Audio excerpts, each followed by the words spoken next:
I'm the best thing on here. Shit, I am the shit.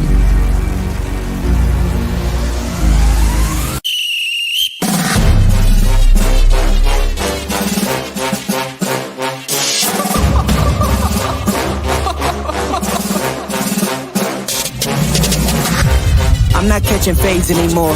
Gotta keep my hands clean when they come for the ball. Keep it smooth like a dawn, making moves in the dark. Cause I learned how to swim in the pool full of sharks. Now they coaches, cause they can't read all his motions. How the kid never switch codes, but he codes with focus. Staring down your team with a frozen, ice cold look that could end the summer solstice. Cause I'm more like the top dog. Keep on running game and the gang will accost y'all. I be calling plays from a plane while I'm off court. But we ain't the same, you a lame, I'm a mob star. Actually, I'm a top dog on a stat sheet. Off court, but I call plays for the athletes. When the cop cars try to catch me, cause I rolled off in a taxi. With my feet up, I'm relaxing. Singing Figaro with no accent. While I pour strings from the streets in. Do it all with a straight face, I'm the kingpin. Top dog, top flow, boss mode, I'm the kingpin. Showstopper, top dog, God five, I'm the kingpin. They know I'm a dog and a beast, man. Yeah, I keep the peace with a peace, man. I ain't got no time for a peace, man. Why would I respond to a pawn? I'm the... Hold up. If I let my dogs off the leash, then you might want to get out of dodge while they eat. Honestly, they can smell the blood and the beef, and they don't leave anything behind that they eat. I can see you soft, ever thought about retreating. If you never have, then they'll give you a reason. Better watch your tone, lose your bass when you speaking. Underneath the mask is the wrath of a beast. When you learn how to smile in their face, then go cutthroat. Then they wanna call you a con when the blood cold. I remember starving while y'all had a truckload. Now I'm with the mob with the call and the gusto. I'm a top dog on a stat sheet. But I call plays for the athletes. When the cop cars try to catch me, cause I rolled off in a taxi. With my feet up, I'm relaxing. Singing Figaro with no accent. While I pour strings from the streets in. Do it all with a straight face, I'm the kingpin. Top dog, top flow, boss mode, I'm the kingpin. Showstopper, top dog, God five, I'm the kingpin.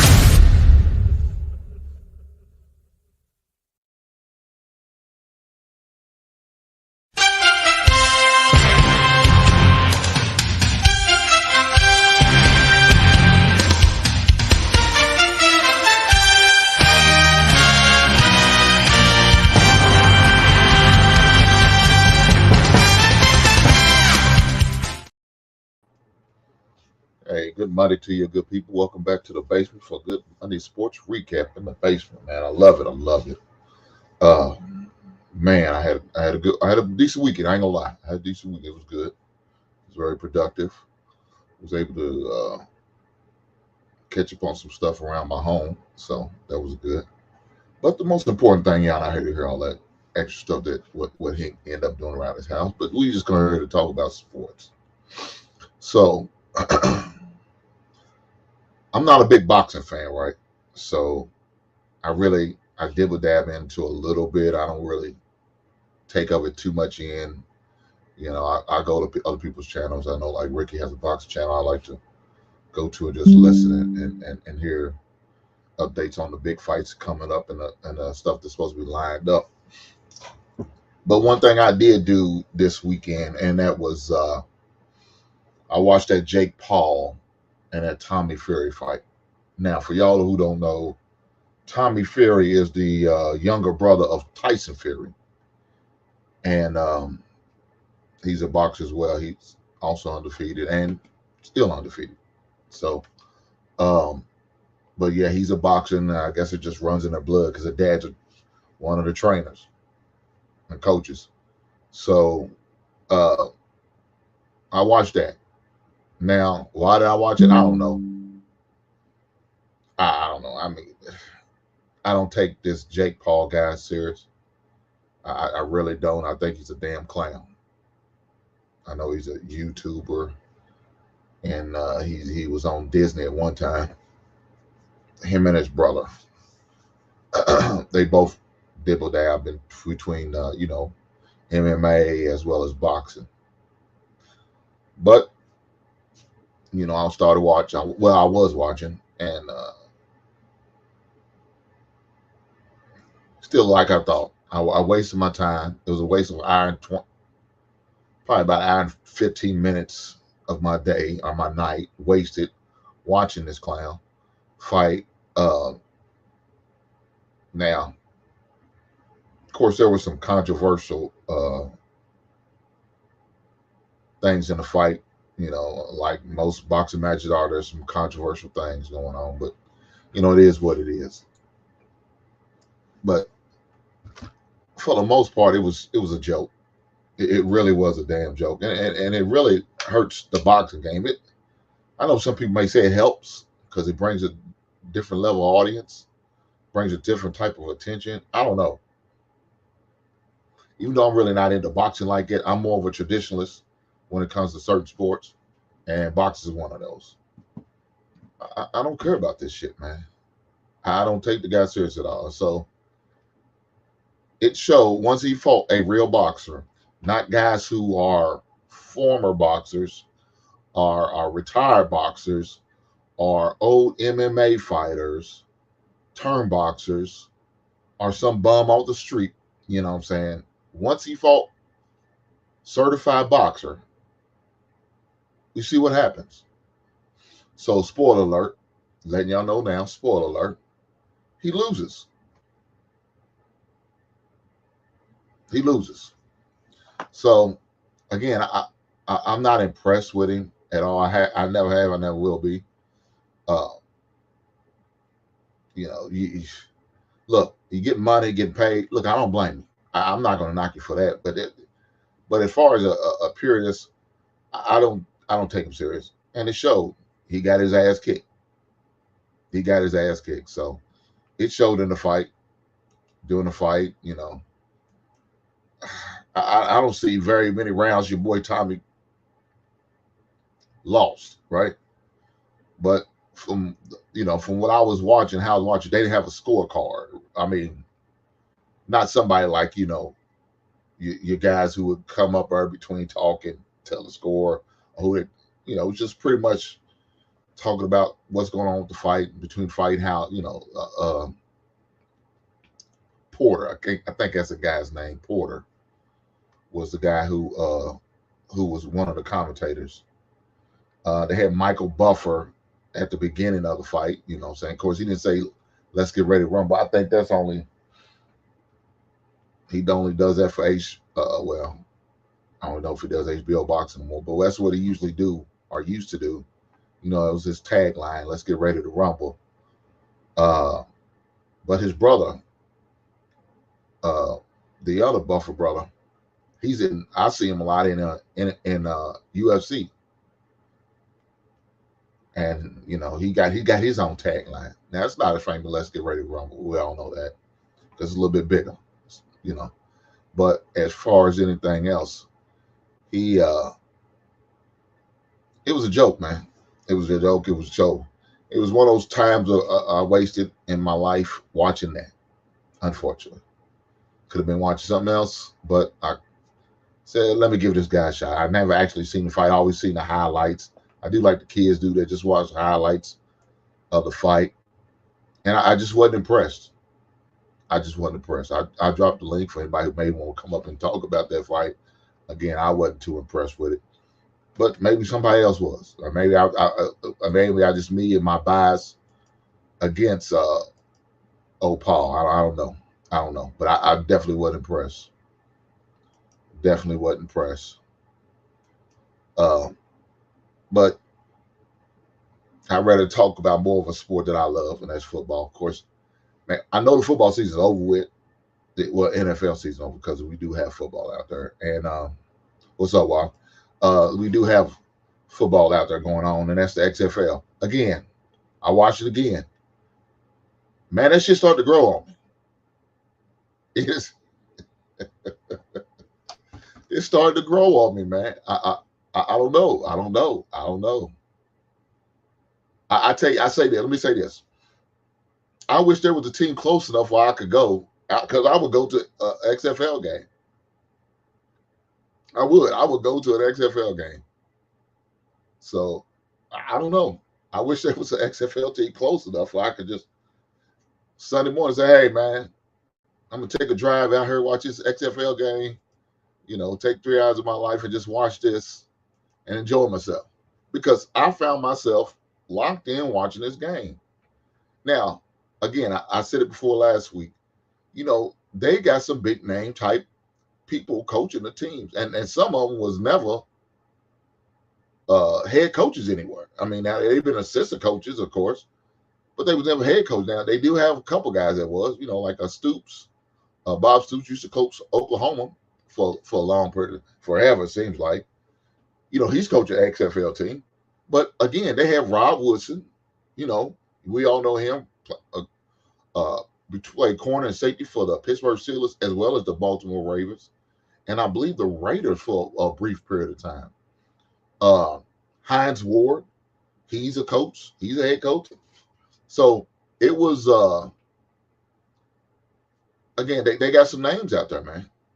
And I tell you this, they got a lot of black coaches out there. It's more black coaches, head coaches in the XFL than it's been in the NFL a long time. It seems like every team has a black coach. I don't know how many teams there are in the XFL totally. I don't. But I definitely could look that up real fast. But while I'm looking that up, there's a lot of black coaches. So there's a lot of guys getting some experience being head coach. Now, of course, it's not on a major Division I college football level, right? It's not on the NFL level, right?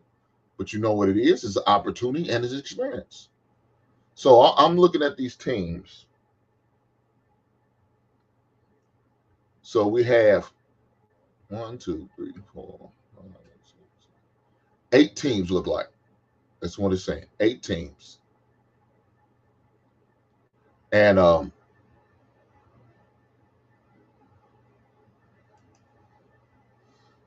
mean, they got like 2 in the state of Texas. Let me take that back. They got 3 in the state of Texas. They got 1 in San Antonio, got 1 in Houston, and then they got 1 in Arlington, where the Cowboys play, but they call the Dallas team, but they really in Arlington. That makes no sense. That's a whole different subject. But they have the 2 divisions. They have the South and the North. That's what they're called, the South Division and North Division. So St. Louis is probably the closest one. St. Louis is probably the closest city to me, right? You have the Vegas Vipers. You have the New York Guardians. You have the San Antonio Brahams, the Houston Roughnecks, the Arlington Renegades, the DC Defenders, the Seattle Sea Dragons, and the St. Louis Battlehawks. So the closest team in my vicinity will be the St. Louis team, the Battlehawks, right? So I don't know. It's crazy, man. Again, I found them guys interesting.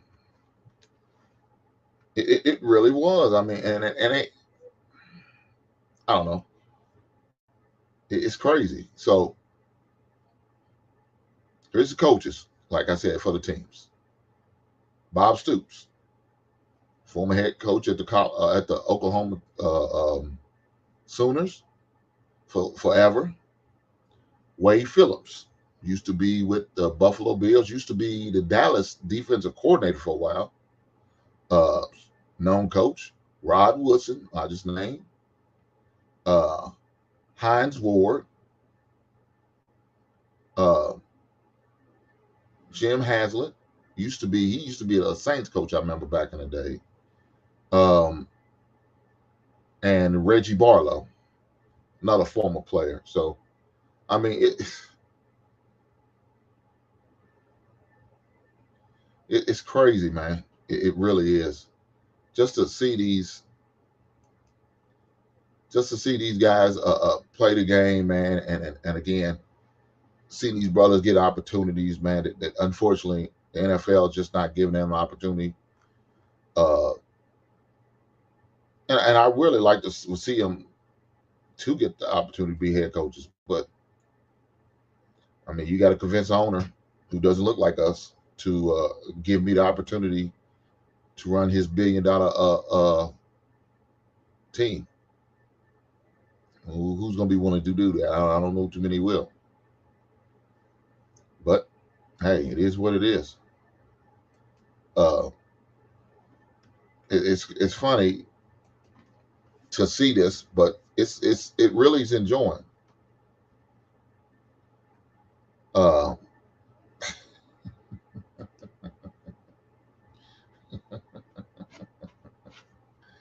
oh man, that's funny. That's funny. I know that's right. What's up, Wally? What's going on, big buddy? How you doing today? All right, what's going on, Hink? What it is? Man, I'm tripping, man. Right. So this is what my teammate's son's father.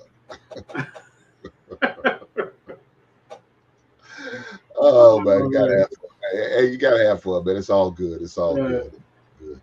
But I don't know. Wally, have you watched or partaken in the XFL? Have you ever watched? I heard of it. Yeah, I heard of the XFL. Have I watched it? Yes, I have. I remember watching it before. Yeah. It was pretty small back then, but I heard of the whole takeover and everything else. So yeah. So you haven't watched the 2023? I haven't XFL. watched it. Yeah, I haven't watched it yet. I haven't watched that yet, but I know it should be interesting because I know. Let me challenge you, okay. And to take one day, because they play like on Thursday, Saturday, and Sunday, right? Okay. Man, just watch a quarter or two. I mean, right. They usually be on the same network as the football networks. Yeah, ESPN, Fox. Mm-hmm. So, yeah. Oh yeah. All right, then I'll just check them out. I'll just find the schedule. So I just I think that was done.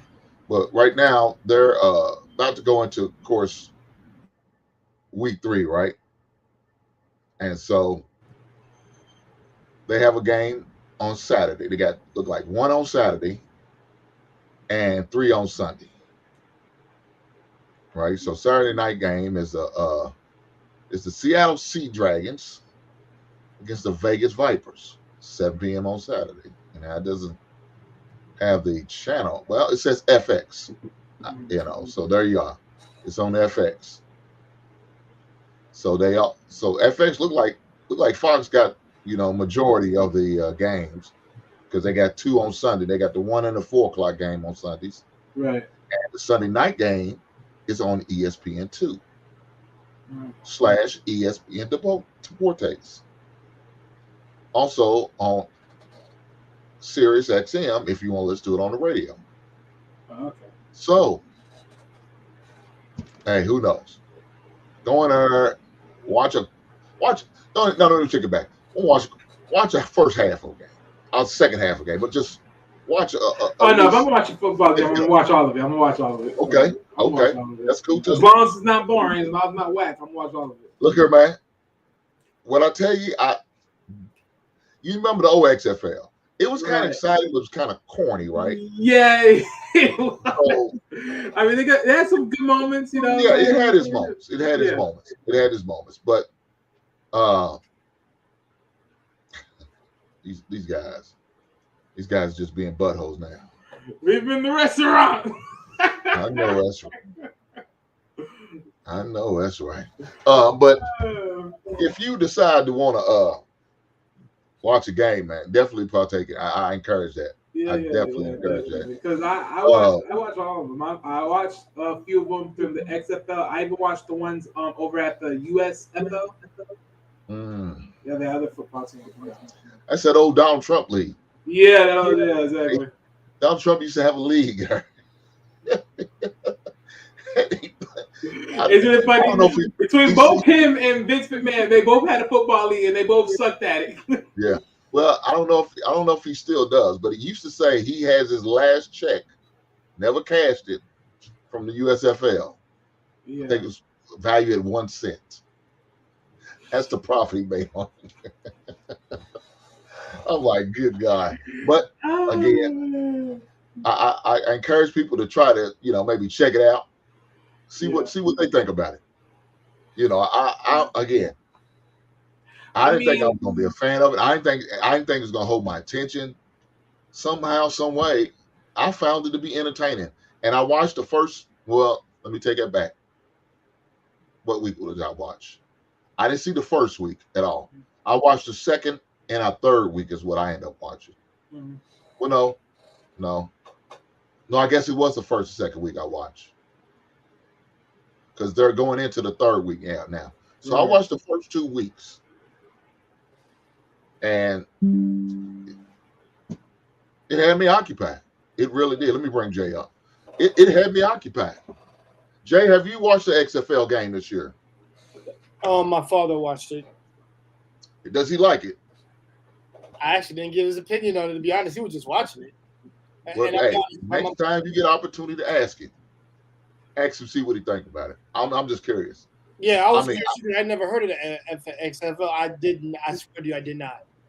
All Yeah, I it know was was owned by Vince McMahon. football, some D League like basketball games and stuff like that. I never heard of no XFL freaking football shit. I never had. I mean, yeah, because what technically the main footballs you would hear back then beforehand was most like what the Arena I mean, Football Army League, versus Navy in football too. the Arena Football League, and what else? The Canadian Football League. That's basically yeah. the main two you hear of.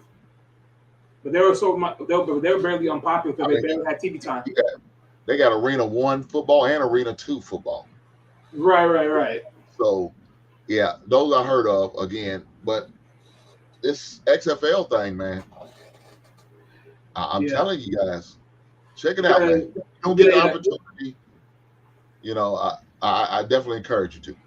Right. And Because I think I definitely want to hear what your father has to say about it when you get an opportunity to ask the brother. That'll definitely be interesting. See what he think about it. Because, man, I didn't think it was going to be as good or as entertaining or as going to hold my attention as long as it did. But somehow, some way, it did. So, kudos to them. Kudos to them for putting a somewhat entertaining product on the excuse me, on the field. I was impressed. I was impressed. But let me ask y'all guys this: Did y'all watch the Jake Paul and the Tommy Fury fight? No, I didn't get a chance to watch that fight. I heard the result though. I know the end result. I was came out. Well, look, guys, you didn't miss shit. That's all you needed to hear. Yeah, you got his ass. I got told. That's probably what I should have did. Instead, I found a way to waste an hour and 15 minutes of my life watching bullshit. Yeah, I mean, I'll say this because just for the sense of it all. Because when I heard the result, I'm like, okay, it's not that bad. Because I mean, knowing Tyson Fury, you would think he would at least TK or knock him out, but he surprisingly survived with a split decision. So I'll give him that much. Yeah. I mean, that's definitely it, man. He again, he's a damn joke to me. Again, I'm more curious is when it comes to certain sports, and boxing is one of them, as long as football. And he's a joke, man. He's a damn joke, and I was just glad to see him get his ass kicked. We all know that this was just nothing but a nice flash in the pan boxing guy. This is all it was. I mean, he never really went grassroots into things like that. So no, not at all. Not at all. I mean, not at all. But it was cool. Look, he made his money. I don't blame him. Get the money. If they're gonna pay you to do this dumb shit, go out there and get your ass kicked or kick some ass, whatever. They're gonna pay you to do it and get your money, man. But let me tell you what you don't call yourself a damn boxer. You're not. You're a fighter, not a boxer, man. You're a damn joke to me. It's a damn joke. So, but that's what he did. He's a YouTuber, a former Disney actor who enjoyed the perks of the benefit and what fame he has, and was able to take it to the ring and get people to watch and pay attention to him for umpteen times he got in the ring. I don't know. I don't understand that, but he did. He somehow he made it happen, and he got a big payday from it. So again, Jay, you didn't miss anything when you sit there said, I didn't see the fight. I don't blame you. You don't need to see it. Get the results, and that's all you need. Because to me, the rest of this shit was bullshit. That's exactly what it was. It was some bull. But, nonetheless, man, we started to talk about football. And, of course, NFL's not in play no more. But just because it's not in play don't mean it's not being talked about, right? So right now, they got free agency about to open up. So some moves about to be made, some deals about to be cut, somebody about to get paid. I know one of the things that I make sure I stay on my team and what we're doing. We got like over 90 million salary cap space. The Chicago Bears do. So I could see the Bears out there in the free agency market making some wheels and some deals and maybe look at some trades and some opportunities. We also have the number 1 pick in the draft. That's not till April, but doesn't mean people ain't willing to deal and trying to get that number 1 slot because, the combine's coming up. And once the combine comes, they start to see these players that they're looking at, these quarterbacks, because everybody's clamoring for the quarterbacks, right? They see these quarterbacks coming up, and they out there performing, and they do good in the combine. They interview well. They may run a good 40 time. I doubt if any of them do the other workouts like the lifting of the 225, but I'm sure most of them just probably gonna do the interview and maybe have their pro day or whatever prospective college they played at, more than likely, and actually throw there. They probably won't. Most of the high draft picks, first rounders, they're not gonna really perform at the combine. They don't have to, right? Because they put all their stuff on the field. You scouts, y'all got tape. Y'all know what I can do. Y'all know what I can do, what I can't do. Y'all know my strengths. Y'all know my weakness. Now y'all just want to have conversation with me, see where my mental is, right?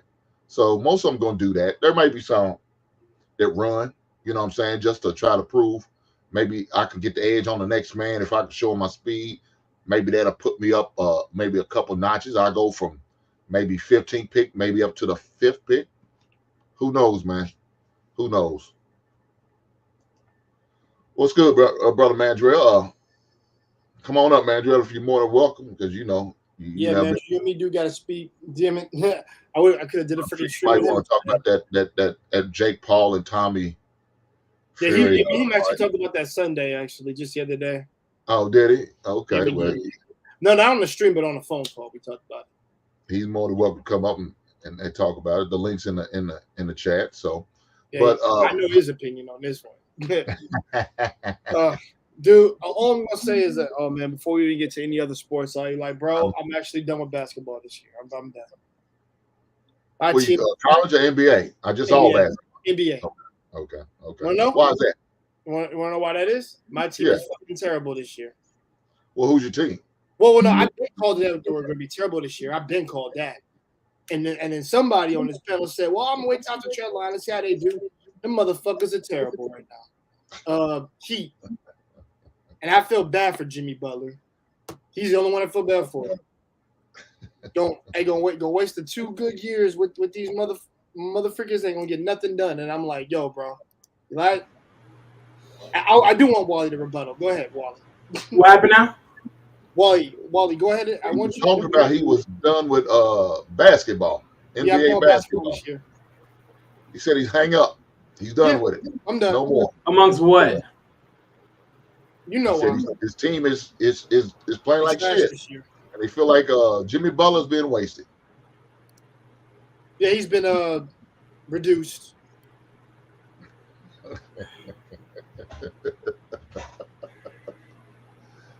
No opinion, Wally? When it comes to him, I have no opinions. I don't focus on what Jay say. Okay, well. No, because the funny thing is, both me and him, we both like the Miami Heat. That's our team. But at the same notion, it's like, I'm not. No. I'm not. So you're not. So you saying, Wally, you're not that extreme as Jay is right now. Jay's ready to jump off the bridge. My thing is this. Is there a lot of issues with Miami right now? Of course there is. I'm not going to deflate that, right? My thing is just I don't know what's going to happen until it gets down to the final 9. Like, okay, we're going to see what happened in the trading. amongst the trade deadlines. We already know what happened, all that. My thing is, I ain't gonna lie. I like looking at the trades and looking at what happened. The Bucks got a little more stronger because they got Crowder, which I was hoping Miami did something to get Crowder back, but that went down the drain, and that only boosts the Bucks' stronger defense even more. Because I think they was probably trying to trade Milton, if I'm not mistaken, but nonetheless, you look around all these other teams and you think to yourself, they did a lot of things going on. So it's like, okay, so it's like the East never did nothing. At this point, can I sit here and say Miami's pretty much done? No, because the East is pretty open. I mean, best two teams right now is going to be Celtics or the Bucks. So yeah, that's going to be the case right there for me.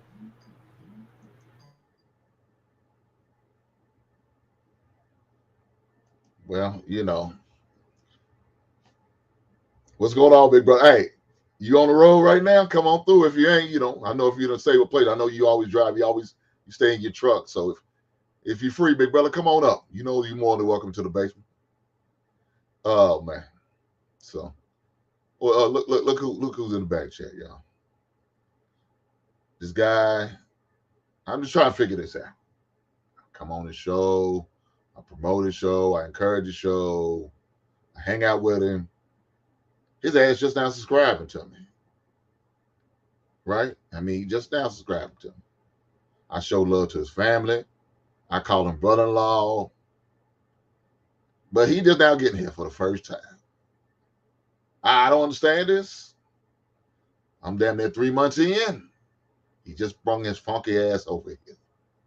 Nonetheless, we're going to welcome this dude, and we're going to have this conversation.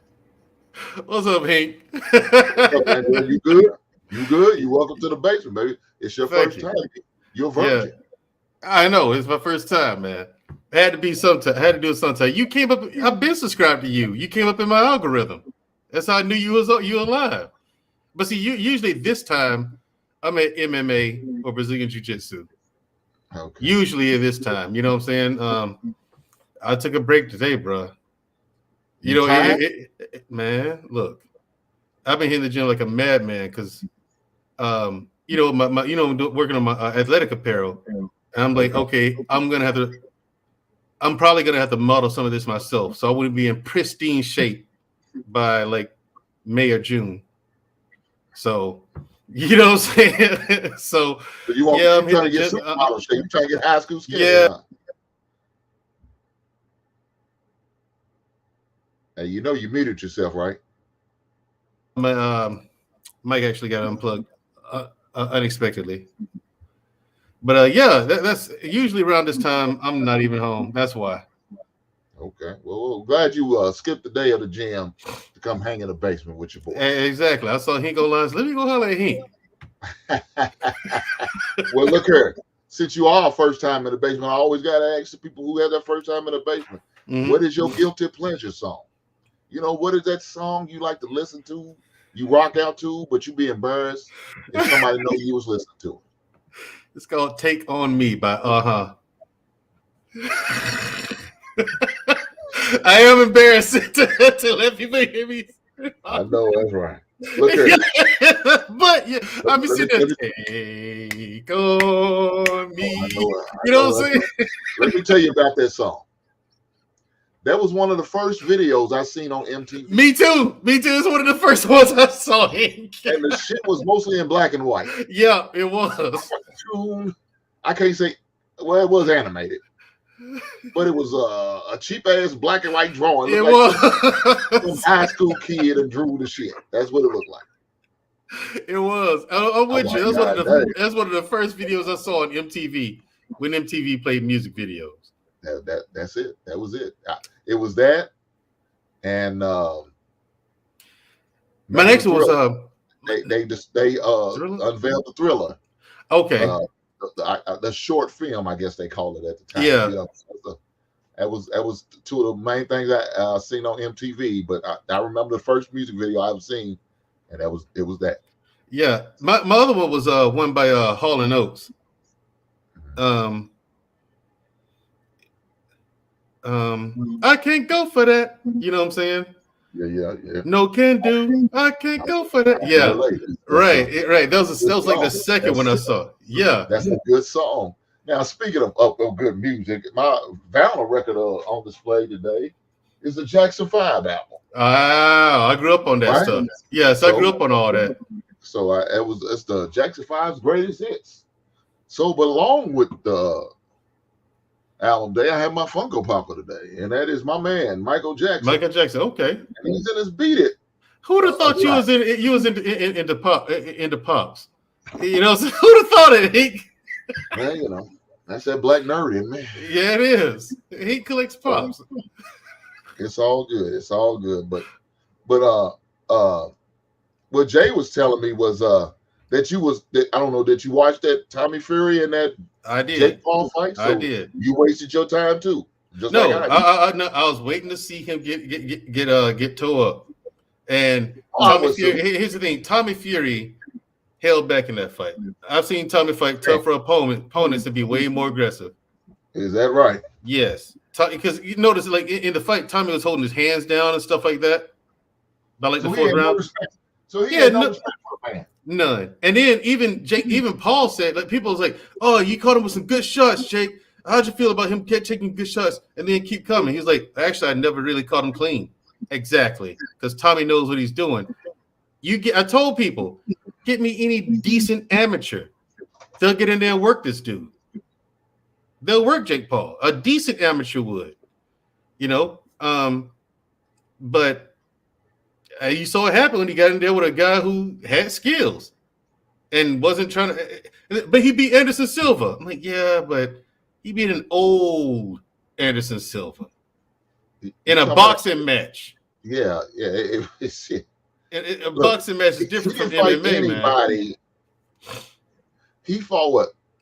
Maybe I think one boxer that I know of, but he was a retired boxer. It wasn't like he was a boxer in his prime. So I thought it was only a matter of time. He was gonna slip up and fight a real fighter, and that's what happened. He caught one, and he fought a guy who has a lineage of boxing in his blood, in his family. Right. His father, his brother. His dad's brother. Yeah, his dad was a boxer, and they come from a family of gypsies. They fight bare knuckle their whole lives. You know what I'm saying? When they fight, and so the transition to boxing was nothing for them. Yeah, you asked for trouble right there. Mm-hmm. And so he gave you all he wanted, Now, I know they was talking about that knockdown. I don't think it was a knockdown. I don't think so either.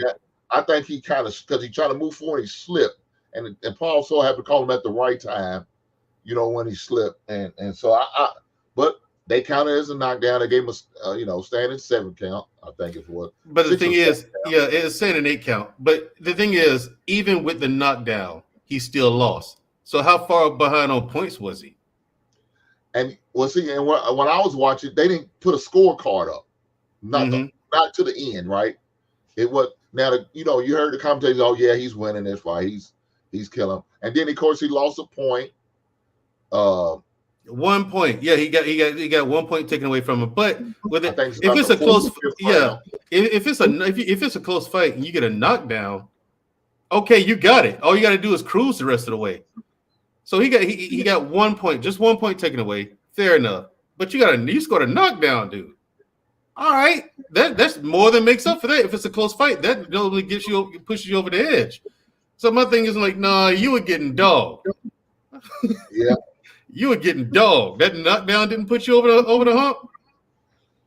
No, it wasn't even a controversial decision. It was at all. It's like, hey, Tommy won. Yeah, come on, man. Yeah, he won. You got work. Now, I wonder, did they ever agree on what he said?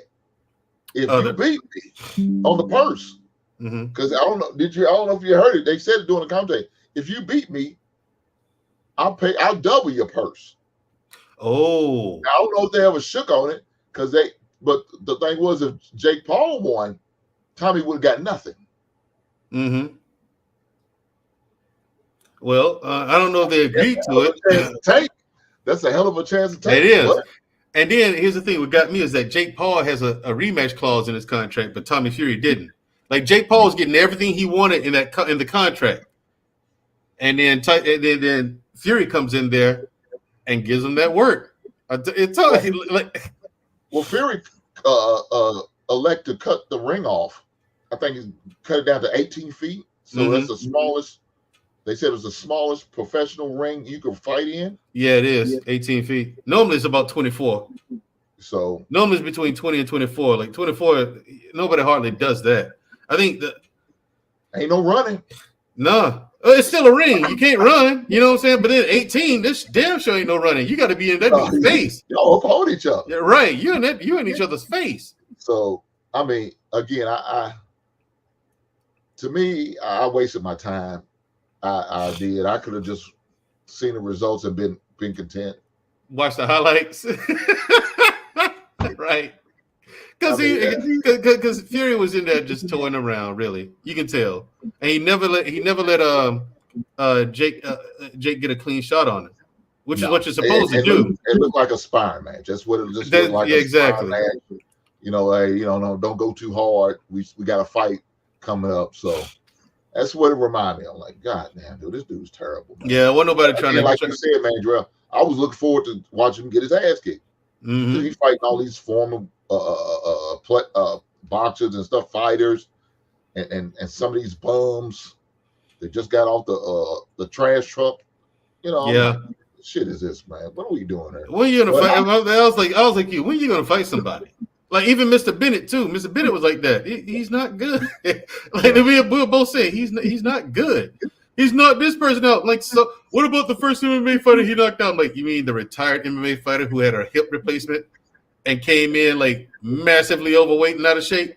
That dude showed up for a paycheck, clearly. Yeah. You know, and then well, he beat Anderson Silva. Yeah. A 47-year-old Anderson Silva in a boxing match. In case the person didn't know, Anderson Silva was taking a lot of UFC losses on his way out. Yeah, exactly. It wears on you. At the top of his game, right? He's worn down. Yeah. You know what I'm saying? And then to get in a boxing ring, people think boxing is easy. And everyone, I start training, teaching them how to box. I'm just showing them how to do a proper 1-2. They get to doing this thing. I'm like, yeah, you just threw 2 punches. What's with the heavy breathing? You know what I'm saying? Like they're pacing themselves, man. They pacing themselves. Yeah. Right. Can't last 1 round. Well, I tried. I tried to help. I tried. Yeah, they can't last 1 round, man. I'm like, no, you gotta be in shape to box. That's a different kind of being in shape, man. I tell you that.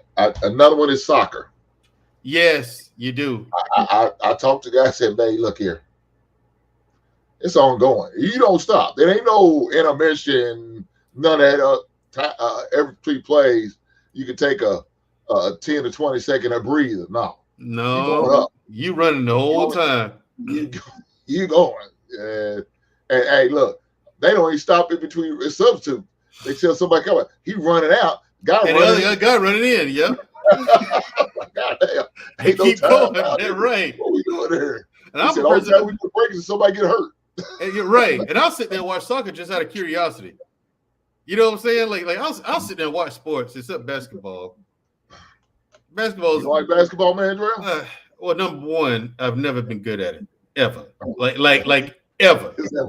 I've never been good at basketball. Okay. Don't put me on your team and hope to win because of me. Hey, me neither. Right. I'm trying to figure out where my son got it from because he get it. He get it from you. No. Never been good at basketball. And plus, it's just man, you need to stick to football. You can't be out here tackling people. Right. I said, well, look, I tell you what I could do. You pick me up. I'm a rebound. I can rebound good. I can jump good. And I can play defense, but it might not be the defense y'all think I'm gonna play. I'm not letting you get in there with this bullshit. You about to get knocked back a couple feet. Football, I was much better at football. I was actually pretty good at football. Okay. I was actually good at football. Except quarterback, I couldn't throw. You know what I'm saying? Like it wasn't flicked. I would throw and it would be correct. I could spiral in the whole 9, but I'm not gonna throw a ball 50 yards. You know what I'm saying? I mean, you want 10 yards an hour. That's all. Yeah, give me 15, 20 yards. I got you. You know what I'm saying? Tight end loves you, but exactly. Like you ain't shit, man. Exactly. Here's what I do with the receivers. I throw it early. I lob it early, and it would be right on the money. They run underneath it, catch it running. But I'd have to get out of there 2 steps, not 3 or 4 steps, 2 steps. Ugh! God damn. But here's the thing. Like, how the hell you get in the ring and not? How you get in the hell you get in the ring and knock people out like that? You can't throw that far. You know what I'm saying? I'm like, I don't know. I guess it just worked different. You know what I'm saying? But I was fast. Always been fast and strong for my age. Always been fast and strong. So I mean, at running back, I can run through some people. Like even the linebackers, I'd be running through them. It'd take back 2 or 3 of them, and I'm pushing them back because I'm short. I have the lowest center of gravity, and I got strong legs. You know what I'm saying? So I can get in there and just dig in and just start pushing and get an extra 2 or 3 yards. You know, when I'm going in the middle. Now if I come in the outside, please. If I got half an angle on you, I'm going around you. I'm talking in junior high school, Hink, I was running the 4.6. Okay. In like the 8th grade, I was running a 4.6. I'm telling you, man, I was fast, man. Well, speaking of football, man, we were talking about the XFL. I don't know if you got to watch any of that yet. No, not yet. Not the new one. You got a team down in y'all area. Probably so. Yeah, y'all do. I looked it up. There's an XFL team in your area. I mean, what are they called? The Huntsville something they call. Let me see what they call. Damn, I just had them up here, man. Shit, what are they called? Is it the Vipers? No, it's the Vegas Vipers, the DC Defenders, Orlando, Houston. Oh, no, I guess y'all don't. Where you at? Are you still in Bama, or you moved now? Yeah, I'm still in Bama. I'm not moving until later this year. Okay. Well, I was gonna say when you go to the other location, y'all got 3 in the state of Texas now. Really? They got 3 in Texas? You got Houston, Arlington, and San Antonio. Jesus. I'm like, hot damn. Well, so I mean, Texas is a little country, to be honest. That's as big as a whole country. You can fit you can fit the entire United Kingdom inside of Texas. Yeah, I believe that. I've been to a couple cities in Texas, so I definitely have some experience down there. But they got the division called North Division and South Division, so they got 2 divisions. It's only 8 teams. You know, not that many teams, but you know, it was entertaining. So 2 weeks in a row, I've been watching the football game, and I found it to be entertaining. I didn't think it was going to be that entertaining, but surprisingly, it was good. Now, I remember they brought it the first time back in the 90s. I remember that because I got a couple of friends who actually played in the XFL back then. You know, Chris Chakuma played over there. I think Reggie Barlow played there too. But yeah, a couple of my friends actually played in the XFL back then. But they were a couple of years ahead of me. But I knew them from football. You know what I'm saying? I was coming in first year. There was that last year. Like, say if I came in 7th grade junior high school, they were in the 9th grade, leaving, go to high school. Then we went to the same high school. So I knew them from then too. You know what I'm saying? So yeah, they were going on to college and played in the XFL, then went to the NFL, a few of them. You know. But back then it was fun. I was like, okay, what's the difference? Well, there's no. They took some of the rules out. I was like, oh, okay, so it's much more violent. Got it. Well, again, it kept my interest. Yeah. So at first, I only seen like a half a game the first week. This week, I watched the whole game. Well, matter of fact, a whole game and a half. That's how interesting I felt. So next week, man, look. There's going to be 3 games on Sunday. I might watch all 3. That's how entertaining to me. And they got a lot of big names that you remember playing football, like Hines Ward, Rod Woodson. Rod Woodson? Yes, he's a head coach. Okay, I'm about to say, but he ain't playing, is he? I'm about to say, he ain't playing, is he? I mean, Jesus. No, he's a head coach. I'm about to say, is it the money? Is it the money? Is it that bad on him? Is it that bad out here? Said the retirement check ain't hit like Right. I know inflation hitting hard these days, but damn. Nah, he's a coach. Him along with Heinz Ward. You remember him? Yeah, I know. Yeah, I there remember was Ward. one coach. Yeah, there was one black coach. I just actually heard about on the news that through a news article that said that he'd throw the dig at I think the Eagles or something like that. I forgot which one it was. But, yeah. Okay, so it's coming on FX and ESPN Extra on Sirius. Oh, okay, it comes on FX. Okay, I got it. So it's on FX, but it's also on ESPN2 this week. Okay, now I got ESPN Plus. I can catch it there. I'm gonna check them out then. Well, if you got Plus, you should have ESPN2. Okay, yeah, I got ESPN Plus. So, but yeah, I found it to be entertaining, so I'm gonna check that out. I'm gonna check it out. I am. I'm gonna check that out. Except the XFL. I couldn't believe they brought that back though. I was like, they actually brought that back. Dwayne The Rock Johnson bought it. Yeah. Okay. Well, he don't own all of it. I don't think he owns No, it's him and his partners. Yeah, it's him and his partners. Yeah. Yeah, but still, I mean, to bring to own a piece of a football league, a sports league, man, that's some long money. Yeah, and the lady's a commissioner. There's a female commissioner, and like I said, Dwayne and a few others have ownerships. I'll tell you another guy who's involved. Remember Bob Stoops, the old Oklahoma coach? Yeah. He's one of the head coaches, as well as Wade Phillips, the old Cowboys coordinator / coach / Buffalo Bills head coach.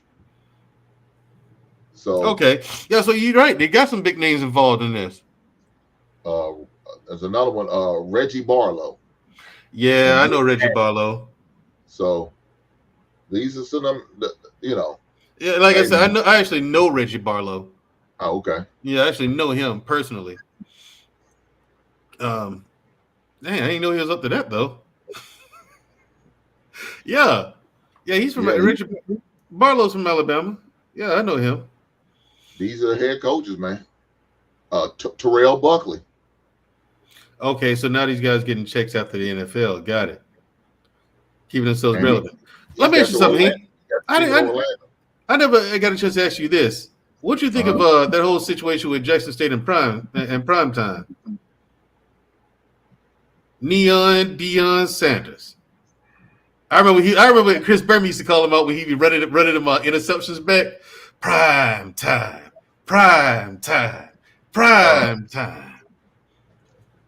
I talked about it, and I don't know. I just think he really needs to. I hope he's successful at Colorado because the credit's going to be on his ass. Yeah. Of course. Yeah, he to me, he did everything he said he was going to do, right? And he also told him, he also told him if a major D1 school come calling, he's going to leave. So he told y'all what he was going to do. He didn't sugarcoat and tell you a bunch of fluff and not do what he said. He did everything he said he was going to do. He brought the program to a certain level. He's won out there. He went undefeated a couple at least 1 year for sure. He's brought notoriety to the program. He's rebuilt and helped the facilities make money, as well as the school. The paraphernalia. I'm seeing people all here in Louisville, Kentucky, with Jackson State. No one ain't never nowhere near Jackson, Mississippi. They're lying. And ain't been there. Guess what? But they representing. They got the sweatshirts, the hats, the hoodies, the t-shirts, all that good stuff. Like you said, representing. So the man is bringing all type of celebrities, to the campus. And I mean, how much opportunity can you ask from a head coach? Head coaches ain't doing that. Hink, you can't make Negroes happy. Damn, is that what it is? Yeah. Look, Jay Speed, right? Jay Speed called me up and asked me about it. I mean, Andrea, what you think about this situation here? With Deion Sanders? And he said that to me. If you can. I kept telling him what I thought about it. He said, "No, man, now you can't make Negroes happy." I said, "You're absolutely right. You can't." Because the guy got there. he spent his own money updating those facilities. He got in contact with his contacts at Walmart and Under Armour, got these kids new jerseys, because when he first got there, they had no practice jerseys. There's no difference between the practice jerseys and the game jerseys. They use their game jerseys for practice, so their jersey got ripped up or torn in practice. The kids didn't have a jersey for the game. Like, these kids had nothing. Like, he went out there and with a lawnmower and cutting the practice. First of all, he made them a practice field. He spent his money doing that, and he was out there cutting the grass of the practice field himself. Like, he was wondering, like, why don't you hire landscapers to do this? Oh, we don't have the money. And see, the thing is, these HBCUs, they mismanage funds all the time. There's a lot of corruption going on with that money. And checks and balances, man. Right. And the thing is, they screwed him out of money. Like, part of his deal was, if the ticket sales went over 30,000 tickets sold, then he'd get a cut of the ticket sales, right?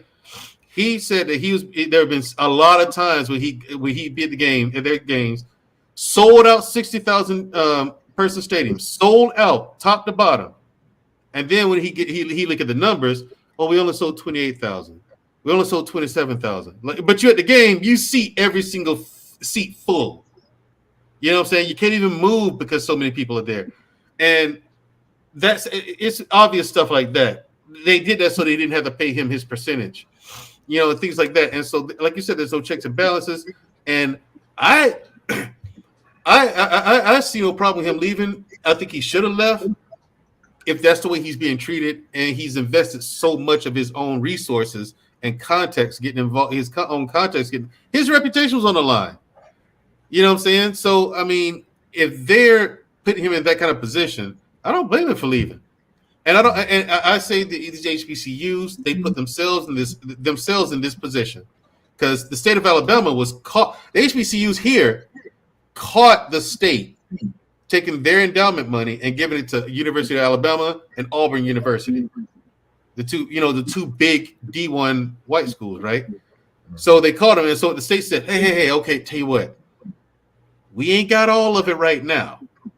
We'll pay you in like payments and installments, okay? Just keep it, and you're gonna get your money. I promise you, I swear, we're gonna pay you all your money, black people. Just keep it out of the press, all right? We don't need that kind of a ruckus." You know what the black people here said? That. I'm telling. And gave him the finger and went to the press, and the state still had to pay them that money. You know what I'm saying? Because people need to know what you've been doing, because other states are probably doing this too to other HBCUs. So they need to be on the up and up. Now, fast forward, years later, everybody's been getting their money. Alabama State been getting their money. Alabama A&M been getting their money. Every HBCU in the state been getting their money.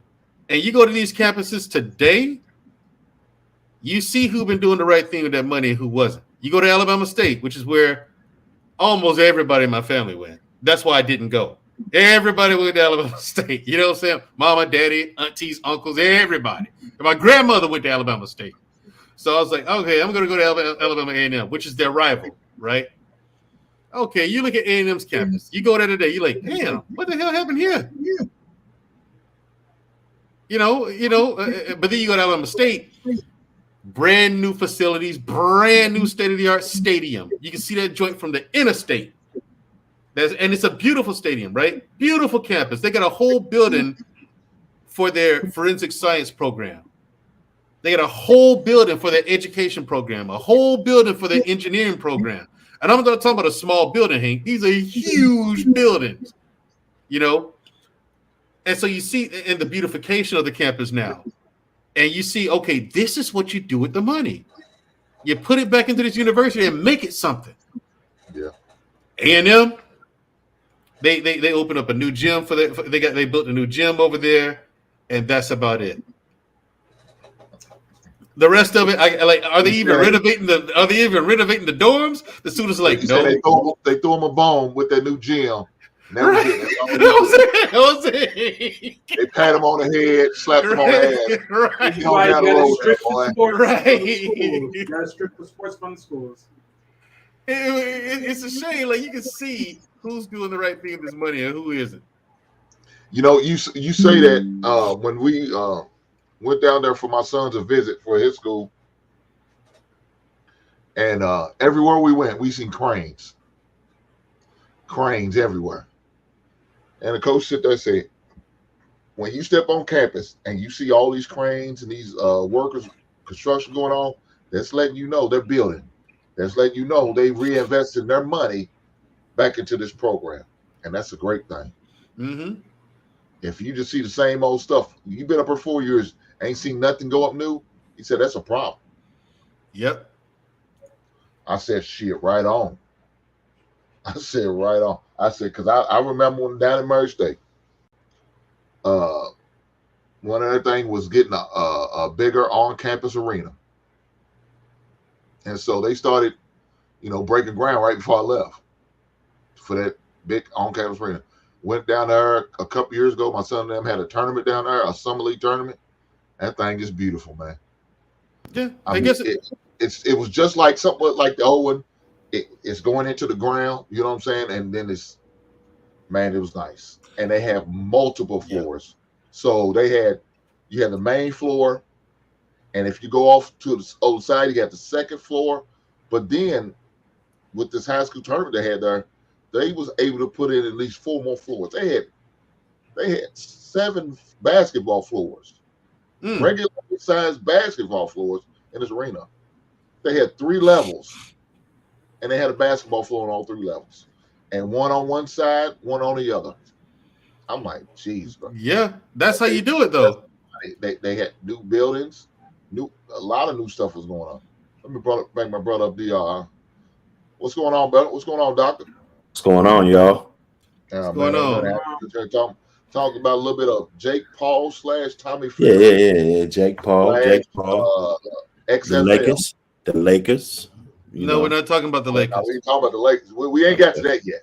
We ain't talking about we ain't talking about the Lakers. I know nobody want to talk about the Lakers. No, we don't. Dab into the NBA a little bit. We definitely could talk about that. But yeah, the Jake Paul situation. I mean, I know that it's not really the thing, in the sports world, and that, it kind of rubbed the sports world the wrong way. But I think I was correct, at the beginning about it kind of being good for the sport. And then if I took anything out of it, it's that Jake Paul can actually fight. No, he can't. That dude's a goddamn joke, man. He's a joke, dude. Here's the thing. Doc, here's the thing. Here we go. I'm glad I came. Right. I got this for you. Wait, I know. I got this. I found my huckleberry. Let's go. I got this for you, Doc. Have him compete for the WBC title or the IBF or the Wait, I'll give him an easy one. Let's have him compete for the WBO title. Listen, see, you guys are putting expectations that you wouldn't put on yourself. I would. Stop it. I would listen. If I was 20-year-old, if I was 20-year-old today, I would have a boxing. You would not compete at that level with only 6 fights under your belt. Stop it. Well, no, he only has 6 fights though, doctor. Huh? Right. That's his fault. That's his fault. He just started. No. How long he been boxing? This is really. I mean, this is honestly the first fight that we could say is like to where he fought a real boxer, and he got worked. We already went over this. You score a knockdown against somebody and you still lost? Like, how far back were you in points, dude? Well, he got out boxed. That wasn't it didn't take a rocket scientist to and they gave him that knockdown. Because that wasn't really a knockdown. But they gave it to him and they counted it as a knockdown. Like, you scored a knockdown in the later rounds. Well, the point deduction was kind of faulty a little. No, bit. It was 1 point. But still, even at 1 point, you scored a knockdown. No, you scored a knockdown, man. No, it turns it from a 10-9 to a 10-8. It's 1 point. But if you score a knockdown, dude, that takes you over any hump. If it's a close fight. But at least a knockdown should be. I think you guys are being too hard on the dude. I mean, this is technically here we go. Technically his first real fight. Right, and he lost. His first real fight. He's not going through the real ringers though. You talk about dudes that's 17 and 0, and I think we're comparing them to dudes that are actually good. There's two people who hold on. There's people they competing for a title. They at least got to be 12, 15 and 0. 15 and 1. Let me ask you this: really? Did Jake Paul subscribe to your channel? Is that why you defended his ass so goddamn hard? Nah. See. Here's the thing: Vasily Lomachenko got a title fight in his second professional fight. Okay, that's impressive. That's not the norm, but it's impressive. Dr. Hood, I know what it is. You remember Jake Paul back in the days on the Disney Channel? No, and you was a fan of his show. First time I seen him, he knocked out Nate Robinson. I'm from Seattle, but that was nobody. That's a nobody. That's a nobody. He set us back, man. Okay, wait a minute. See, he set us back, man. Out of most of the guys that he fought, yes, there were some guys that he fought that were fighters. Most of these guys that he fought weren't fighters, but they weren't boxers. Right. So how are you gonna say this guy can't fight? And with the small experience that he had, he looked decent out there. No, he didn't. Okay, look, this is my thing though, right? For the credit that he fought a boxer and they went split decision, yeah, I give it to him on that. I really do, because at the end of the day, he should have been knocked out TKO'd from an experienced guy. So you think okay? See, we're not gonna do this. So you think the average dude off the streets, I mean, even above average dude off the streets, could see Jake Paul? Yeah, above average. You say? Are we really gonna say this? Here's the thing: you give me any decent amateur boxer, what are we talking about? Hold on, Wally. You give me any decent amateur boxer, they will work Jake Paul. A decent amateur will work him. So, Doctor, you saying since he beat Nate Robinson, you started which was basically against his own argument. Well, honestly, when he beat Nate, I was like, and Nate was tooted up. And you saw Nate tooted up like that. Well, I was like, man, let me get on YouTube and troll, and maybe I can get me a fight or something. You know what I'm saying?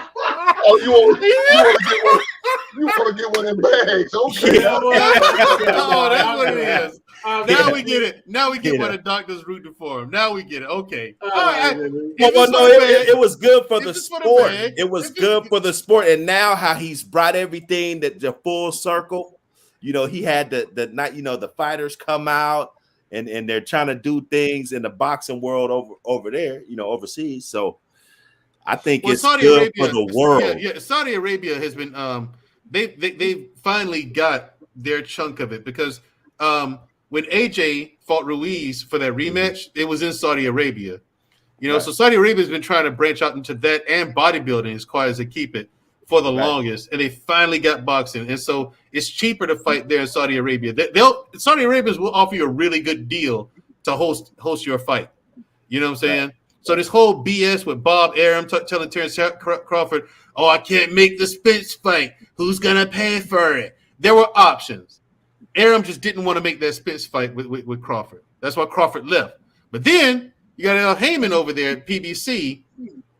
And now a lot of his shenanigans are coming out into the public, because Broner has been diming him out, and Broner and other boxers have been grassing Heyman out, and him and Floyd Mayweather, because they've been up to shenanigans with the money, and now people are trying to leave PBC, whereas for the longest PBC was ruling the roost. Like Al Heyman was the second coming of Don King once upon a time, man. Especially if you was a welterweight, you were anywhere in the middleweight division. You know what I'm saying? In those middleweights, yeah, that's where you need to be. And it's unfortunate we're not going to get that Crawford Spence fight. I don't think we're ever going to get it. I hope we do. I want us to.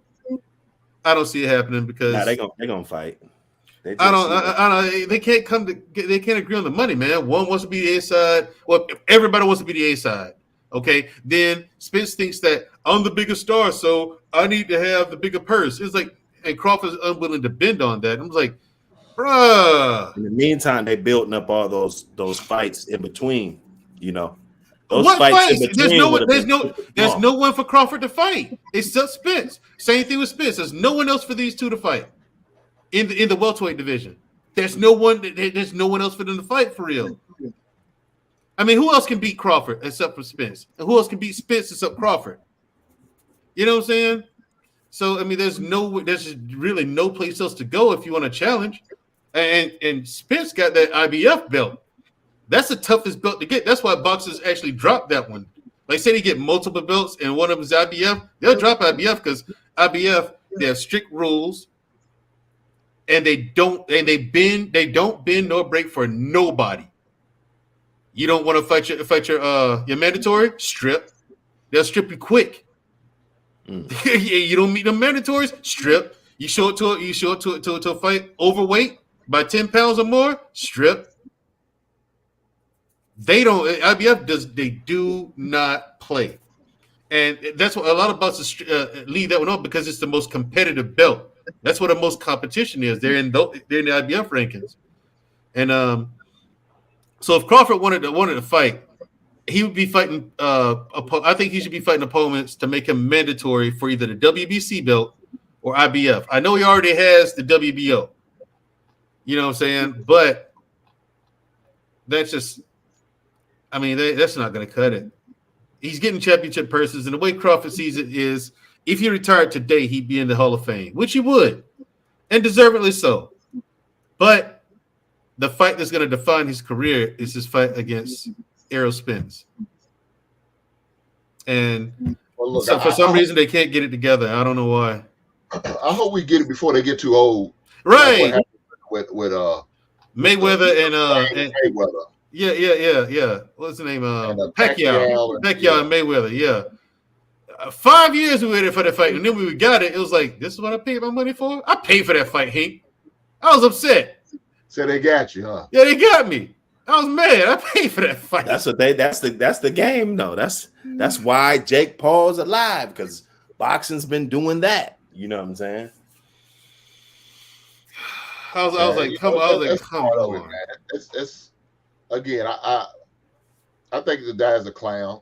I can't agree with Doctor about he helped the box game. No, well, let me say this: he helped him in a way because he's brought a different audience, right? Yeah, exactly. He brought a different audience, and that makes the sport bigger.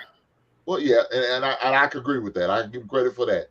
But as far as his skills, it's like, man, this no, dude, yeah, I'm not impressed at all with him. There's nothing to be impressed about. He doesn't really have any skill. He has I think he has working knowledge of boxing. I'll give him credit for that. He has working knowledge. But skill, no. You want to see skill, look at Vasily Lomachenko. You look at Terrence Crawford. You want to look at skill from a left-handed boxer, look at Errol Spence. Yeah, but look you at heavyweight, top 25 guys. But those are skilled fighters. They weren't always in the top 10, but they were still skilled. Lomachenko was still. Jake Paul might be like a top 200. You know, he's in there somewhere. No, he's not. No, he's not. No, I can get in the ring. Give me 5 months of training. I will whoop his ass. And I don't mean just beat him. I don't mean just beat him. I will whoop his ass. You gotta have that height though. He's 6'1". Ding, ding. I'm 5'8". I beat niggas 6'3". Man, Jake Paul got that long hammer, man. And I would get right in there like Tyson and fuck that inside up. He'll take one to give that one. Like and that's Paul, stupid. He's kind of gangster, man. Okay, he is, okay. You think no? Paul has no. I'm skill. sorry, but look, let's be real here. He drops his hand every time he throws a jab. He's fitting in with the other guys that got 3 to 5, 6 fights. 7 Look, fights. my only thing with him is he let's just, admit, like we've seen way No, worse. and Even on that card, there was No. way worse. Here's There the was thing. dudes that didn't even need to be there on that same card. But he's still making amateur mistakes that you shouldn't make 6 fights in. He drops his hands every time he throws a punch. Those weren't real fighters, though. No, I'm talking about what Jake does. He drops his hands every time he throws a punch. He never has a full follow through. He throws a jab, he drops his hand. He throws a hook, he drops his hands. You slip one and cock his ass and cock him in the temple, he's done. The thing is, he's not fighting against boxers. He's not. You get him up. Look what happened when he fought Fury. And Fury was playing with him. Fury had his hands down for half of the fight because Fury knew full well, okay, this is a clown, but I'm not going to embarrass him. I'll win, but I'm not going to embarrass him. That's what Fury was doing. Fury is being nice. too nice. Yeah. He's He's on the phone right now. So, but we yeah. but man, I agree with you. I mean, to me, I just wasn't impressed. I wouldn't pay for none of his fights. I'm I not. got an app. Fortunately for me, I didn't pay I for get that all one. this bullshit for free. Yeah, I didn't pay for that one, Hink. I wouldn't watch nothing what he has to offer. No, But yeah, that was a waste of time. A it waste of was. I'm goddamn going. time. And he's only fighting 8-round fights. And Dr. Salsa, he's up there with people who's 60. No, he's not with 8-rounders. 5 fights in, I was fighting 10 and 12 rounders. And I did that just to earn money while I was in college. Yeah, I'm in 10, 12 round fights. You know what I'm saying? And if I was in a smoker, it was 15. So I mean, long damn day. You're right. Yeah, 15. Because I was all right with it because I trained 15 rounds anyway. 15 rounds a whole hour. So I would train 30 minutes each. Yeah. That's long as day. Hey, it's rough, but once you train that way, your Oh body's yeah, accustomed no, to going I know, there. that's what I'm saying. That's one long ass day. You're right. That's a long night. He's fighting 8 rounders. I mean, what are you talking about? You train decent. I mean, you'll be all right in 8 rounds. But you got to go to work. Decent. Look, he had to move up a weight class. He doesn't even train decent. He can't even keep up the weight that he had when he was in the lower division. I think when he was in the middleweight division before he moved up. Mm-hmm. Exactly, can't even keep up weight. He wants to do what he wants to do and still box, but it ain't gonna work. Here's the thing: you get in there, you come there overweight, but it ain't your natural weight. Like for me, I'm overweight for me getting in the ring right now. But again, my natural weight would be between 185 and 195. At the lowest, I'd be at 185 because my body's gonna want to put on more weight at 185. But 190, 195, bouncing between that, I'm gravy. Yo, Hink, man. That's what I'm on. Now, here's the thing. Now, 205, between 205 and 210, Wally, I can bang with the heavyweights. Yeah. Yo, Mandro. Huh? Oh, no, Hink. What I was saying, like, Mandro, you talking about boxing? Yeah. You specifically, right? Yeah. We all talking about Okay. I got you. Like I said, I would get in the ring. I'm looking at him. I'm looking at all the mistakes Paul made. I'm just like, stop. Well, I haven't like shadow boxed in like 10 years. It's been a minute. He said shadow box. Yeah. Damn.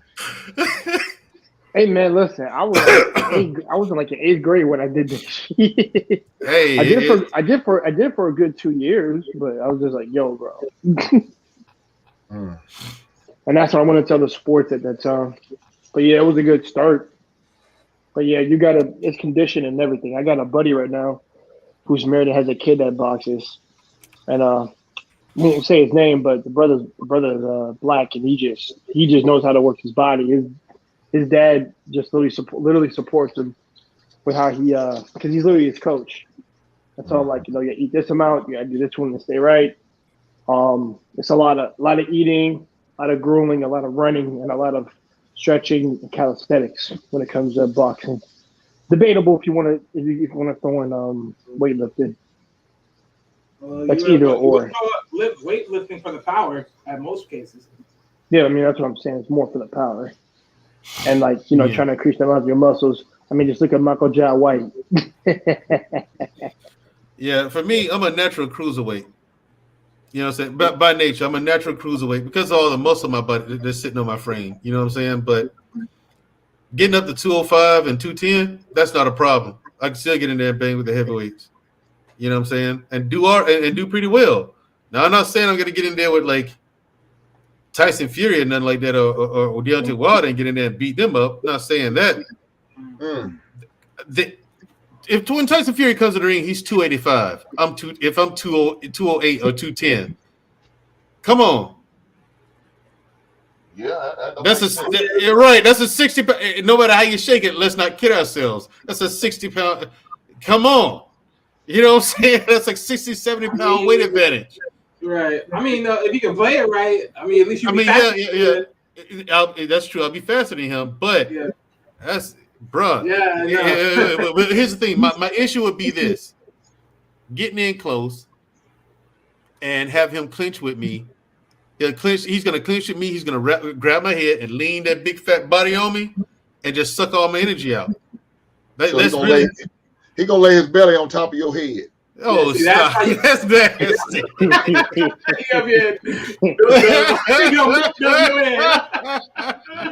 No, be inhaling body hurts. I mean, if he try to get close, I say you gotta. That's where the speed comes. I think you hit him like 1-2, and then he's not gonna try to get close. Fury's too smart for that. I got short little T-Rex arms. You know what I'm saying? And they're huge, and they're big. And my arms are big too. I got big ass biceps and triceps. He knows I got, because he's gonna one look at me, he's gonna know I got power. He know just looking at me, you know that. So he's gonna stay away and box. And I'm gonna see a lot of jabs. So what I have to do is slip and dash, much like Mike Tyson used to do. Right. Because if I'm able to get a long opponent, staying away from him ain't gonna work for me. I got to get inside, which means I got to know. And I knew that when I was young. So that's the first thing they taught me how to do was, aside from jabs and whatnot, as far as defense, was slipping and rolling. Slip and roll. I had to train that a lot, man. I mean, but it went over like gangbusters. Once you got the head movement down, man, and you can dash in, do 3 combinations, and make them back up, you got them. Yeah. Oh man, I love it. Because it's going to be more difficult for him to hit me when I'm inside than it is for me to hit him. Yeah, well, his arms are too long. Yeah. Well, I tell you this, I ain't talked about this much boxing since the late '90s in the barbershop when Mike Tyson was doing $50 pay-per-views. I'm saying, yeah, and we pay for them pay-per-views too. Yo, Hink, man, did you like Mike Tyson? Seriously. Yeah. Yeah, of course he did. I thought he was good, man. I had no problem with Mike Tyson. He was. Yeah, I mean, quote unquote. My dad said he was a phenom. One of the best times at the heavyweight division. Even better than the Ali and George Foreman and Joe Frazier. George Foreman, Christ. It was that era of boxing was probably at its best, especially amongst the heavyweights. Right. Because guess what? George Foreman was still boxing in them late '90s. He was there. He was boxing. You know what I'm saying? So. He was. Foreman, but you also got the Lennox Lewis, the Evander Holyfields, the Shannon Briggs, Larry Holmes. You got a lot of good. Yeah, Riddick Bowe, Hakeem Rahman. Now Shannon Briggs, I remember. Yeah, the heavyweight division was stacked back then. Yeah, you got a good stable of them now, but I think now that we already know who the number 1 and number 2 in the world are. I think people are kind of like, oh well, we know who the best 2 are now, so it doesn't. You know what I'm saying? Now Usyk has come into the heavyweight division from the cruiserweight division and done exactly what I thought he's going to do. I think he's gotten as far as he's going to go. Like he beat AJ. Okay, cool. I expected that. He's going to beat Joshua. I knew that. But is he going to beat Fury? No. Is he going to beat Wilder? Hell no. The only people who can beat Fury and Wilder are Fury and Wilder. That's it. Can Wilder beat Fury? Yes, he can beat him. It's just a question of is it going to happen or not? I ain't seen it yet either. What I'm saying is that first fight, Wilder did win, but the ref admitted that he gave Fury a chance. He was supposed to wait that fight off when Fury got knocked out. When Fury hit the ground, he said he normally I would weigh that fight off, but Fury had done such a good job all fight. I wanted to give him another chance. The ref admitted that on camera. And they asked Fury, how'd you get up from that? He said, I don't know. He said, how'd it feel? He said, I know, I was knocked out. Fury admitted he was knocked out. Fury admitted, no, I was knocked out. How'd you get up? I don't know. These are things that they said on camera. I'm not paraphrasing. Right. These are things they said on camera. That's how it is, though. It's ingrained in them. They'll get up, but that doesn't mean they're there, though. Right. Like look what happened with AJ against Ruiz. That first fight, Ruiz knocked him down like four times in one round. AJ didn't have his legs. His legs was gone. His head was gone. And then and finally. He gets knocked down one last time, and then finally, the ref's like, "Hey, okay, you all right? Yeah. He hold on to the ropes like this in the corner. You okay? Yeah. Okay, walk towards me. Yeah. No, walk towards me. Yeah. Oh God. Put your hands in front of your face. Yes. Yeah, Okay, see, it's over. It's over. his whole response was just Yeah. His whole response is yes. He done for. Yeah, it's over. Oh, That's Yeah. funny. I mean, like seriously. I mean, but then that's a cautionary tale. Like when you come out of nowhere, because Ruiz had like a 2-week notice for that fight because he replaced Big Baby Gerald Miller for that fight, and but Miller popped up hot. Miller popped up so hot, man. If you turn the lights off on him, he'd have started glowing. He had so much shit in this system, Hink. Like, I mean, seriously, this dude's probably radioactive. I'm like, you know, you got a heavyweight title fight in heavyweight division. What are you doing? He's over blazing. Right. You know what I'm saying? Like, he has so much stuff in his system, man. Like, so they got Ruiz to replace him in 2 weeks. In 2 weeks, Ruiz came in that ring, Madison Square Garden, went to work. But see, I knew Ruiz was good. He for a guy that size, he has some real fast hands. Real fast hands for a guy that size.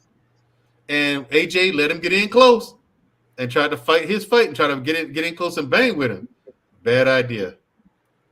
Bad idea with a guy with big, sturdy, short arms.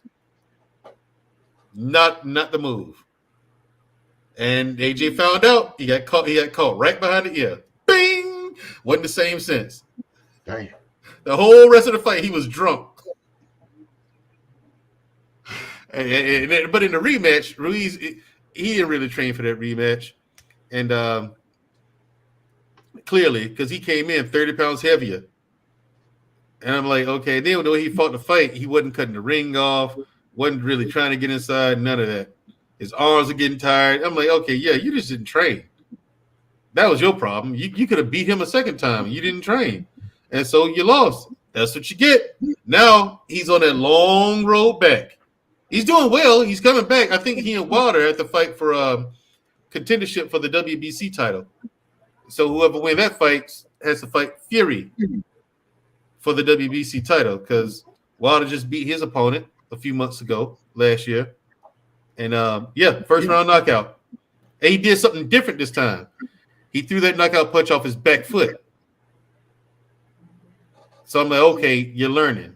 And he didn't come in anywhere near as heavy. He came in his natural weight. He normally fights between. Yeah, normally comes in between 214 and 217. Yeah, he usually comes lighter, and that's the thing that's so tricky. Because usually when he tries to be that's the main problem with him, right? Because he always questions himself amongst his weight.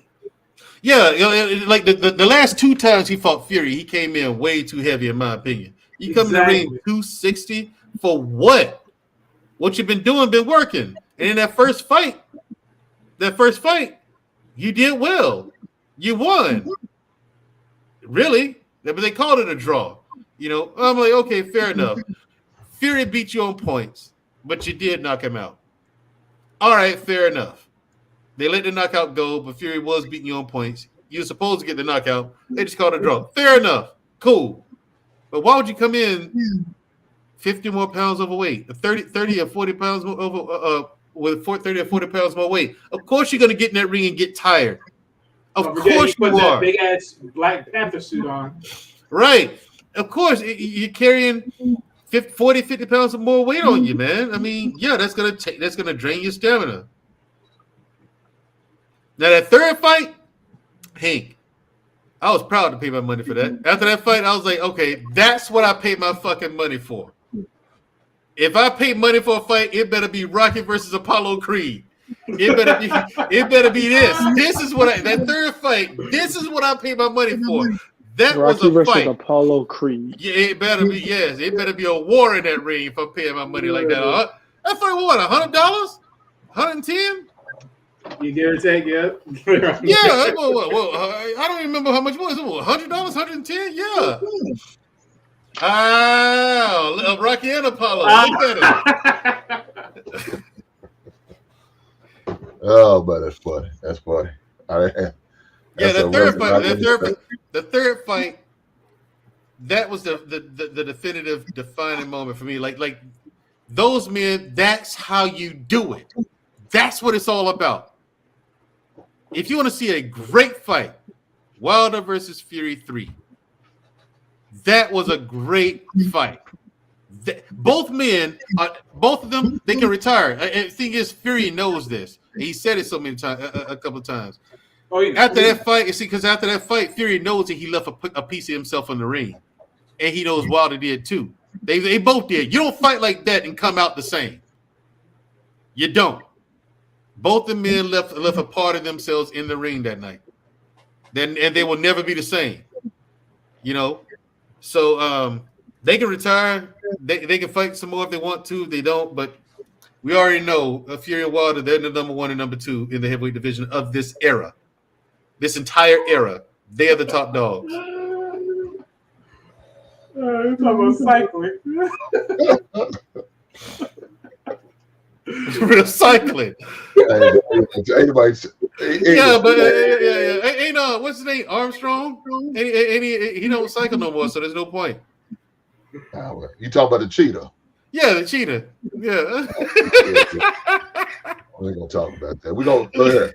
Let's dip and dab this NBA just a little bit before I shut it down. And I got an early day tomorrow, so I ain't gonna better go too long tonight. But I know Dr. Hood was wanting to talk about this Lakers. Look, they playing good. They took advantage of the Mavericks and beat them out. And that's true. They did. I'm not surprised because you know why? Because they got Kyrie Irving on the team, and Kyrie Irving is what we call a team. The Dallas Mavericks are 1-3 since he's been there. Yeah, boy. I'm trying to tell you, man. Look, again, whatever momentum your team got going into before you get there, he's up there snatching souls, baby. Soul, spirit, feelings, hearts. He's snatching it all. Killing them out. It's just unfortunate, you know what I'm saying? But with that being said, you got less than 20 games left. Yeah. I mean, they got a chance to make it serious. I'm telling you, man. I'm telling you, bro. If they don't make it to the playoffs, bro, like if Luka doesn't do what he did last year in the playoffs, I already know it's an epic fail. It's a fail. It's a fail trade. Get to that. And now it's going to be looking like, you know, why did we make this deal? Did we make the right deal? Was it a bad deal? Or, you know, exactly. What are you talking about? We made the best deal possible. Who's that? The Mavericks? Yeah, I'm trolling, but okay. Yeah. I mean, I want to say something. Kyrie Irving ain't okay. Kyrie Irving is not a curse to every team he goes to. It's just that all the players that the teams he goes to end up not going anywhere. I'll say that. It's kind of like playing devil's advocate. He would be a curse. Think about this. Okay, well, we won't say he's an ultimate curse, right? But we'll say this, right? Because think about this. Boston was still good without him. Boston was good without him after he left. Bro. Literally. They were good with him in a sense, but they were good without him ultimately.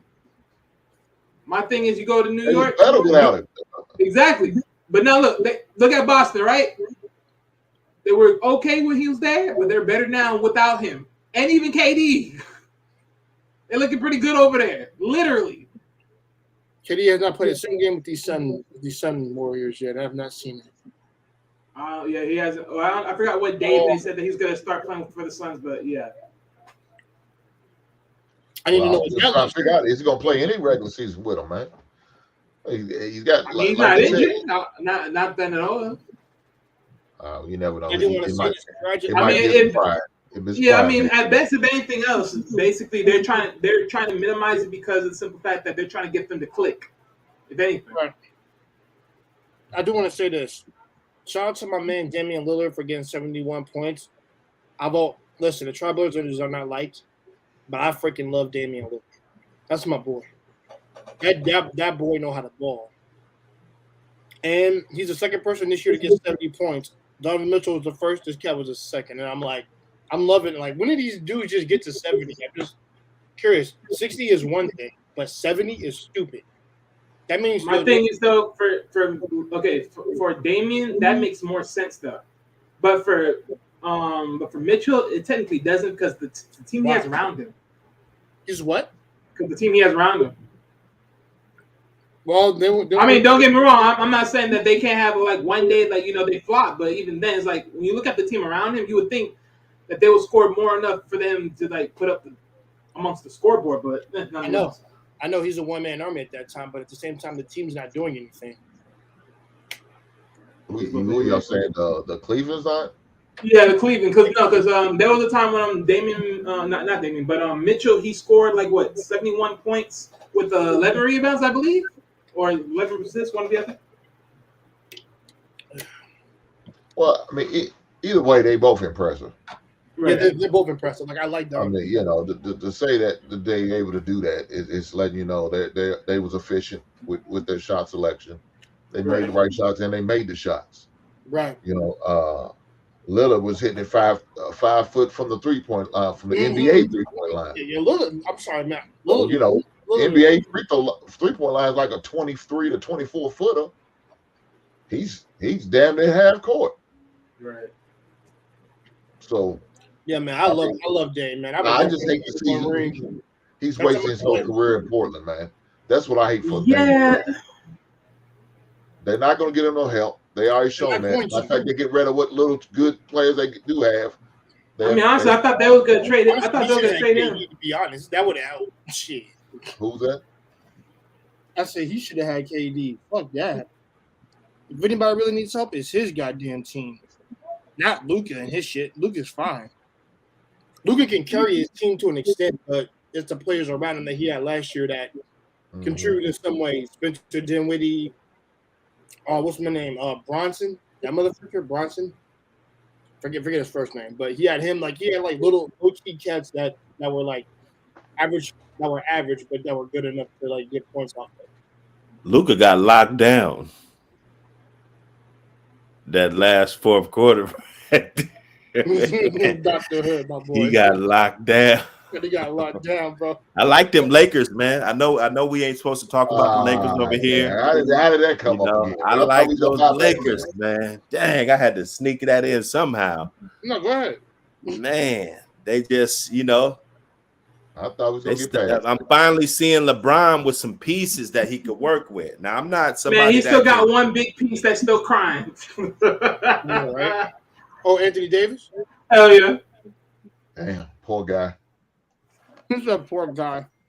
I mean, honestly, Anthony Davis? I'm telling you right now, they trade him. Bye. He's not trading Anthony Davis. That team will go to shit. No, it won't. He keeps crying all damn day. I don't really.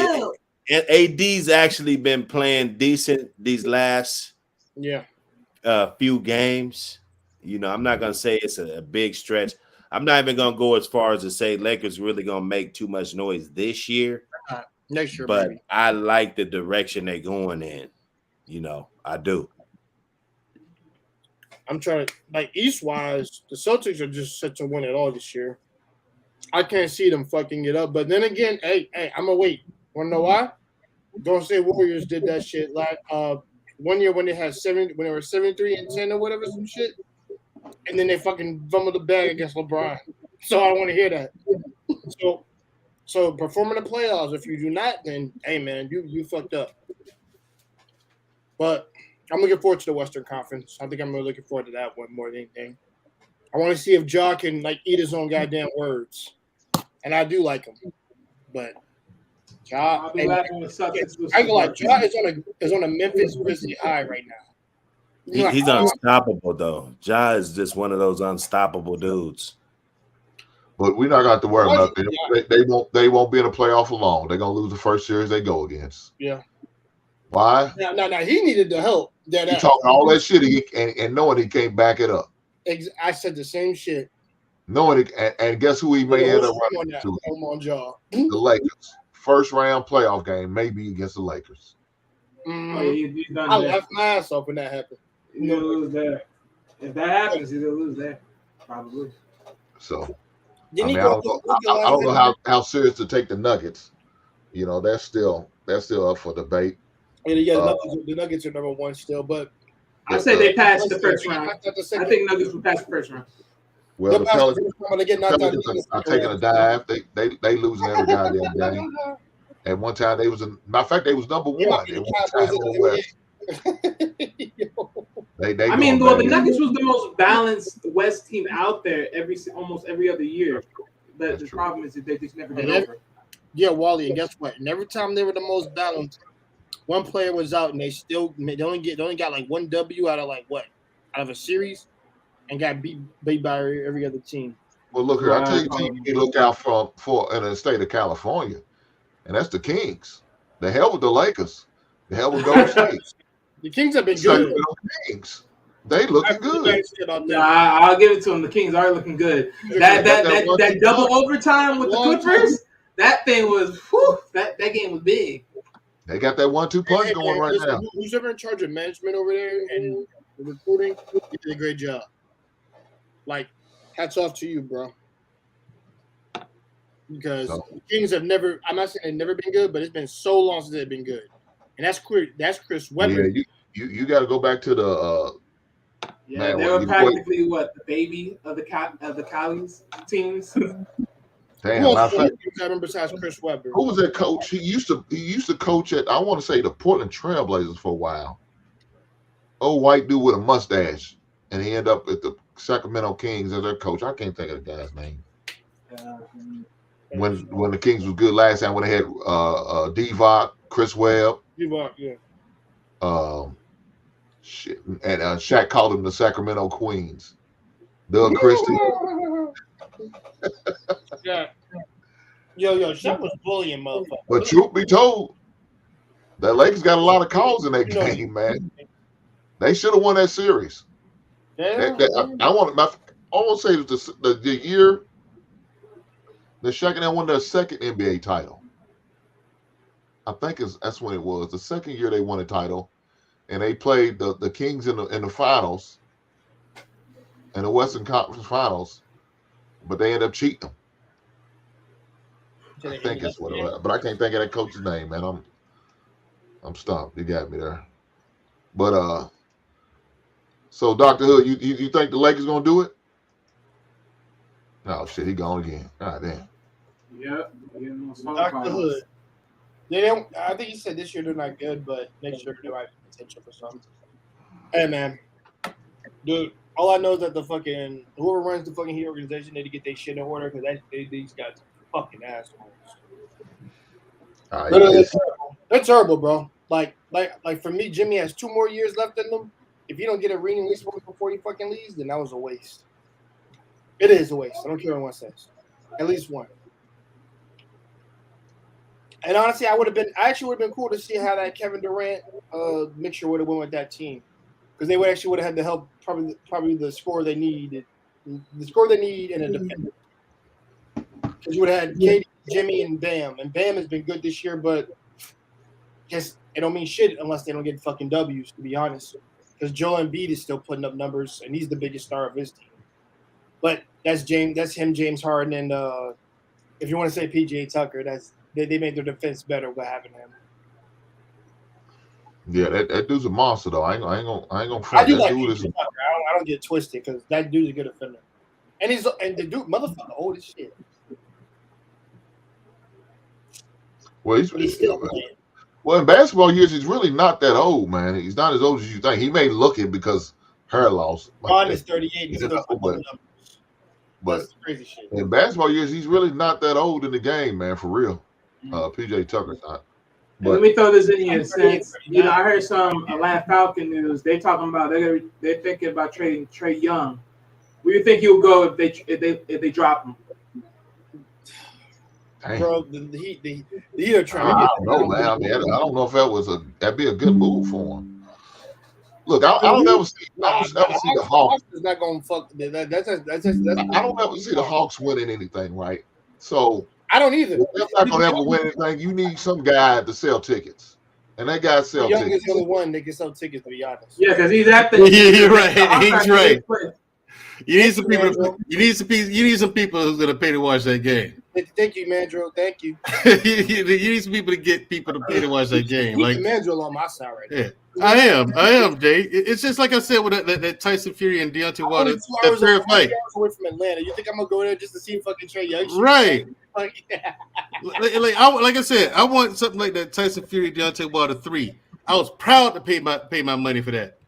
Hell yeah, I was proud to pay. I was proud of him.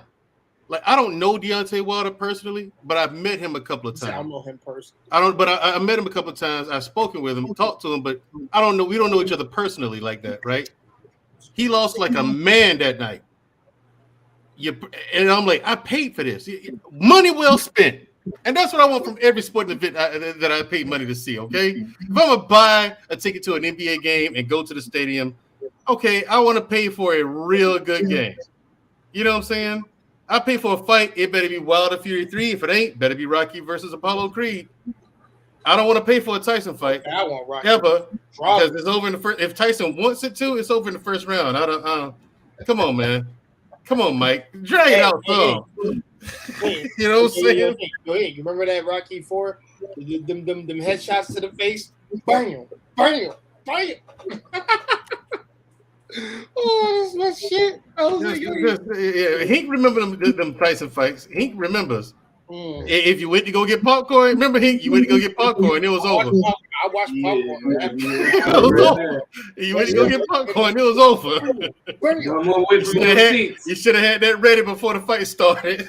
Man, I remember being on campus, man, and we putting our little money together, a little scholarship money together. Get this damn fight. We charge you $5 a head to come in. 7 red cups as well as $5 overhead to get the red cup for $5 to get in. So now you paying $10 to just get in the house, watch the fight that only lasts about 1 minute and 30 seconds. Right. Damn. Right. Like you said, don't go get a bird. You in trouble. You're in trouble. You done missed the fight. You done missed the fight. You got to catch the replay. Yeah.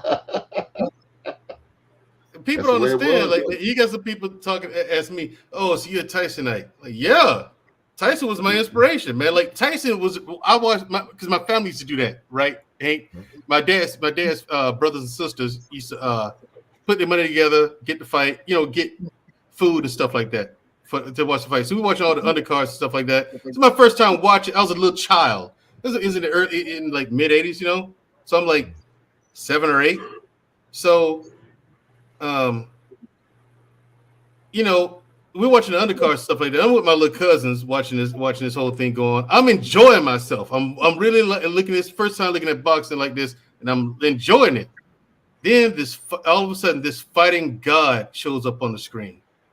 He gets in the ring and blows this guy out of the water.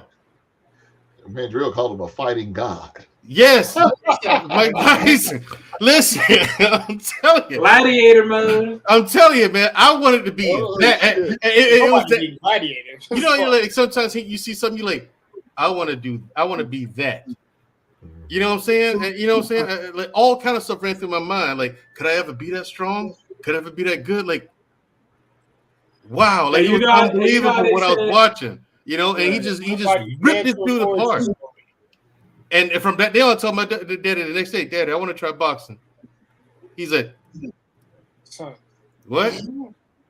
I want to try boxing." He's like, "All right." And so that weekend, he took me to a boxing gym. It was an old.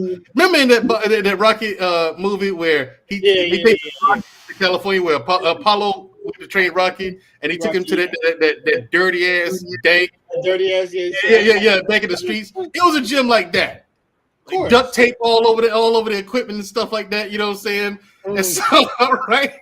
And so that's why I got my boxing started. But I appreciated it because like that kind of environment, it does forge hard fighters. It forges hard men. Yeah. And of course there were better gyms that he could have taken me to, but I'm taking you here. Like my daddy knew what it take me to get the best results. Yeah, the conditions weren't very comfortable and then like that because my mama wanted to take me across town to do it. No, he been doing karate and then over here. Well, why don't we take him to the place? No, he's going here. This is where he's going. Yeah, So she was like, all right. My mom was like, all right. And I was doing it. And true enough, because my mom always doubted, like, them boys grew up in the street. They're gonna be knocking you out. You don't want to get in the ring with them boys. It's too much. Meanwhile, this comes from the same woman. When I told her I wanted to play football, Hink, Pop Warner, Little League football, takes me to one of the worst hoods in the city, King Hill, to play football with them. This come from the same woman, right? Took me to one of the worst hoods in the whole city to go play with them. And I held my own. I did it. You know what I'm saying? You know what I'm saying? And I ain't lying. Them boys cracked. They cracked. Like they and the thing, you know how the coaches are. They amp us up to do that. Crack him. Put his dick in the dirt. Bro, we're like 9 years old. We're like 8 or 9 years old, man. Yeah. And they made you. And if you didn't crack, they whoop you. The coaches will whoop you if you wasn't hitting hard enough. Hey, back in the days, we used to say you better bring the Rodales. Yeah, I'm saying. Those are the name of the helmets, Rodales. Rodales, yeah. You better bring because the name be right there, Rodale. Yep. Yeah, in between the two screws. But yeah, my parents used to take me to these places. You know what I'm saying? Because they both grew up in the projects. Especially my daddy. My mama, like when she became a teenager, my grandparents moved into another neighborhood, right? Bought a house, but for most of her life, she grew up in Trentham Court. It was a project, you know what I'm saying? Mm-hmm. But I mean, so I understood that, okay, that's what they know. They know the projects, you know what I'm saying? But my mom wanted to take me to the white people. And my dad was like, no, he going over here. And so she's like, all right. And sure enough, you know what I'm saying? You get hit in the face enough, you learn to move your head. You take you to the hood. You got that hood training. Right. Your ass needed a tetanus shot every time you come up. Exactly. He had rusty nails and shit all over the place. It was one of them. It was one of those dank ass, dirty ass places. You know what I'm saying? But then they had to like you could tell them low budget weight lifting benches. You get a Walmart. You know what I'm saying? There wasn't no state of the art. It was like and then like the cushions missing from the bench. You know what I'm saying? Like the cushions split open and all this stuff because the equipment's just old. So it was like that, you know what I'm saying? But so they done duct tape some old egg crates on there, right? Yeah, it's stuff like that, and then put some cushion on it. Tell them to go lift weights. You know what I'm saying? And then the speed we had speed back. Thing is, we had everything we needed. You know what I'm saying? And you know what? I wouldn't trade that experience for nothing else in the world, man. It makes you hard. It put that dog in you. I know that's right. But look here, guys. We're gonna end on Mandrell's throwback story of his days of boxing in the hood and playing Pop Warner football. Yeah, she took me over there and getting tough. Making Mandrell the tough man that he is today. Hey, and then she wondered when I joined the special. I told her I was joining the special forces. What makes you want to do that? You know, grandmother. Are you surprised? Look at this shit. Look at the stuff he grew up doing. You know what I'm saying? But yeah, thank you, Hank. Appreciate it. Hey, man, guys, I appreciate y'all coming up tonight, man, and hanging out with me. Talk about this weak ass Jake Paul and Tommy Dr. Hood and his fetish for in the hood. Jake Paul and his damn ragged ass Lakers. I don't understand this, but it is what it is. Congratulations to his Kansas City Chiefs again, because I'm sure he's still celebrating the Kansas City Chiefs Super Bowl. But y'all definitely tap in with me on Wednesday, man. If y'all got free time, man, I know you got a show, but if you more than welcome to come up here before yours, you're more than welcome to break bread with me again. So we're gonna talk about some stuff and have a good time with it. I appreciate y'all, man. Just thanks for coming up, man, and keep rocking with me in the basement. So I'm gonna catch you guys on Wednesday if possible. All right. All right. All right.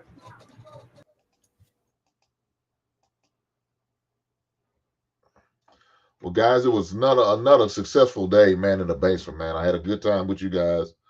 I just want to thank you for being here tonight. Have fun. Again, I've never talked this much about some damn boxing in my life. Well, I can't say that, not my life, but it's been a long time since the days of going to the barber shop and us argue about who's the better heavyweight, between Evander Holyfield, Lennox Lewis, and Mike Tyson. Excuse me. So that was probably the last time we had that much talk about boxing. But today it was a good day. You know, I was able to have some good conversation about a sport that I don't particularly like to take in too much, and that's boxing. But hey, why not? Why not? So I had fun tonight, and looking forward to see you guys on Thursday, man. It's going to be a great show. Not on Thursday. I'm sorry, on Wednesday. So definitely tap in with me. It's going to be a great show on Wednesday, 7 p.m. Eastern, 6 p.m. Central. So come on over and tap with me in the basement, man, and definitely have a good conversation we're going to have on Wednesday.